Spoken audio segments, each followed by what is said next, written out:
When people are looking to add value into their organizations, and clients that I work with who are very focused on adding value into their organizations, one of the key first steps is that they have a good relationship with their boss.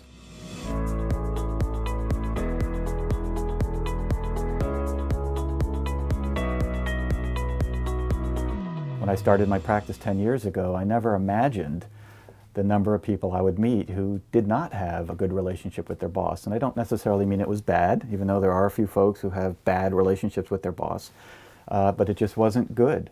And it wasn't good because they either didn't see their boss very often. When they did see their boss, they were more passing in a hallway versus having substantial conversations.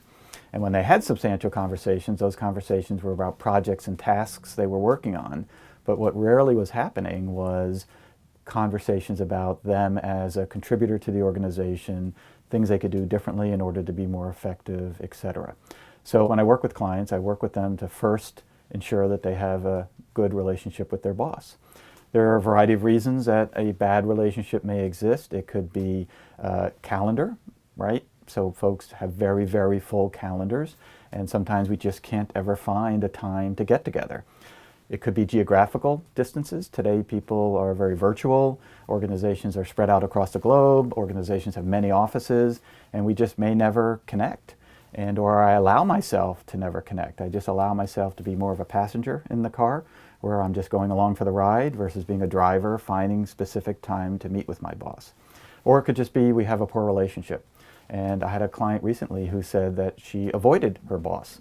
So if he was walking down the hall or they had an opportunity to meet, she would look for ways to get out of it. And I said, we need to stop that.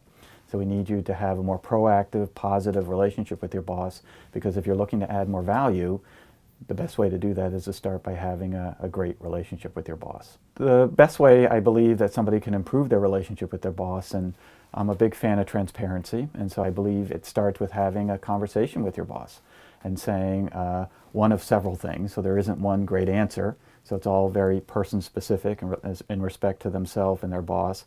But part of it is, gee, I don't think our relationship is what either of us would feel is ideal, and I'd like to work on ways that we can improve it. And my $1,000,000 question that I tell clients that they should always ask their boss, that they should ask their peer, and that I hope they become a role model for, so that others ask them, is what's one or two things I could do differently in order to be more effective?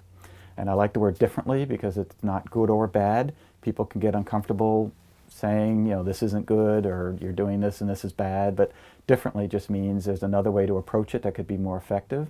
Your ultimate goal is to have a good relationship with your boss. So even if they give you some feedback that hurts, the two words that I tell people that they have to always say, and this is all you have to say, is thank you.